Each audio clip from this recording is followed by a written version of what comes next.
سبحان اللہ والحمد للہ ولا الہ الا اللہ سبحان اللہ والحمد للہ ولا الہ الا اللہ۔ غیر اختیاری طور پر میاں بیوی کے تعلقات کشیدہ ہو جائیں، ہر فریق اپنی جگہ معذور سمجھا جائے، باہمی تلخی کی وجہ سے اس کا اندیشہ ہو جائے کہ باہمی حقوق کی ادائیگی میں کوتاہی ہو جائے گی، جیسے ایک بیوی سے اس کے شوہر کا دل نہیں ملتا اور نہ ملنے کے اسباب رفع کرنا عورت کے اختیار میں نہیں۔ عورت مجبور ہے کہ بیوی شوہر کو کیسے مناؤں، دل کیسے لگاؤں اس کا۔ مثلا عورت بدصورت یا عمر دراز ہے، شوہر خوبصورت ہے، تو ظاہر ہے کہ اس میں نہ عورت کا کوئی قصور ہے اور نہ مرد ہی کچھ مجرم کہا جا سکتا ہے۔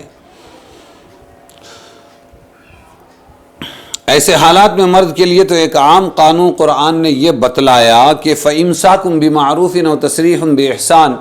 یا تو وہ بھلے طریقے پر روک لو اپنی بیوی کو، یا پھر یہ ہے کہ پیار محبت سے اس کو اچھے بھلے طریقے پر روانہ کر دو، رخصت کر دو کہ اس عورت کو رکھنا ہو تو دستور کے مطابق پورے حقوق ادا کر کے رکھو، اور پھر قدرت نہیں ہے اگر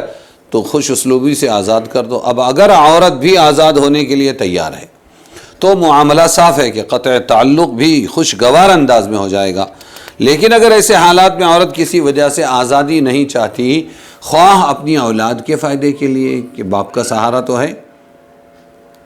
یہ اس وجہ سے کہ کوئی دوسرا سہارا اس کے لیے نہیں ہے، تو یہاں ایک ہی راستہ ہے کہ شوہر کو کسی چیز پر وہ راضی کر لے۔ مثلا عورت اپنے تمام یا بعض حقوق کا مطالبہ چھوڑ دے اور شوہر یہ خیال کرے کہ بہت سے حقوق کے بار سے تو سبکدوشی ہو گئی، چلو یہ عورت نے اتنا بوجھ مجھ پر سے کم کر دیا، بیوی مفت میں ملتی ہے، اس پر صلح ہو جائے، یہ راستہ دیا ہے۔ قرآن کریم میں اس آیت میں ایک تو اس طرح کی مصالحت کے متوقع ہونے کی طرف رہنمائی ہے، اسی طرح یہ بھی بتلا دیا گیا جب صلح کی بات کرو گے تو یاد رکھو احضرت الانفس الشح، یعنی حرص تمام نفسوں کے سامنے دھری رہتی ہے۔ مثال کے طور پر ایسی مصالحت میں عورت کو تو یہ حرص ہوگی کہ مجھے آزاد کر دیا، چلو میں اپنا جہان بسا سکتی ہوں، تو اولاد برباد ہو جائے، مجھے اگر آزاد کر دیا تو اولاد برباد ہو جائے گی، اس لیے میں آزادی نہیں چاہتی، یا میری زندگی دوسری جگہ تلخ ہوگی، چلو کوے سب جگہ کے کالے ہی ہوتے ہیں، اس لیے یہ مرد جیسا ہے دوسرا بھی مرد ویسا ملے گا، اسی کے ساتھ نبھا لیتی ہوں۔ یہ اس کے دل کی حرص ہے کہ میرا فائدہ یہ ہے کہ نبھا لو، یہاں پر بچے کا بھی بھلا ہو جائے گا اور میرا بھی بھلا ہو جائے گا، دوسری جگہ کیسا ہوگا پتہ نہیں۔ اور شوہر کو یہ لالچ ہے کہ جب عورت نے اپنا کل مہر یا بعض مہر معاف کر دیا اور دوسرے بھی حقوق تھے، ٹھیک ہے نہیں نہ 15,000 روپے جمتا، تم 10,000 دیتے ہو، 5,000 کم ہو گیا، مطالبہ چھوڑ دیا، یا رات کو میرے پاس رہنا ضروری ہے، نہیں چلو میں اجازت دیتی ہوں، جب چاہے تم آؤ جب چاہے جاؤ، تو اب اس کو رکھنے میں میرے لیے کیا مشکل ہے؟ یہ حرص مرد کے نفس میں ہے، اس کا یہ فائدہ، ادھر عورت کا فائدہ اور ادھر مرد کا فائدہ، اس لیے مصالحت باہمی آسان ہو جائے گی۔ اس کے ساتھ ارشاد فرمایا تو یہ احضرت الانفس الشح، ہر نفس میں کچھ نہ کچھ کیا ہے؟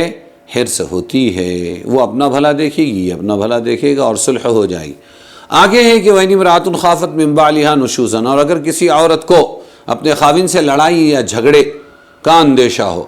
یا اب اس میں کوئی کشش باقی نہیں، یا بے رخی کا خطرہ ہو کہ اب یہ میرے پاس ویسا نہیں آئے گا جیسے پہلے آتا تھا، تو پھر کیا کریں؟ فَلَا جُنَاحَ عَلَيْهِمَا، ان پہ گناہ نہیں ہے کہ وہ آپس میں کوئی صلح کا راستہ اختیار کر لے،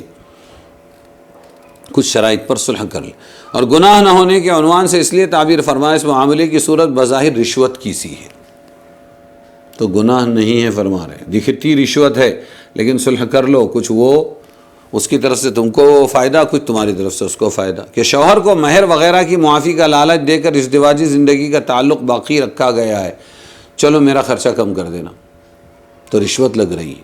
لیکن فرماتی یہ رشوت نہیں، لیکن قرآن نے ارشاد نے واضح کر دیا یہ رشوت میں داخل نہیں بلکہ مصلحت میں داخل ہے، جس میں فریقین اپنے اپنے کچھ کچھ کا مطالبہ چھوڑ کر کسی درمیانی صورت پر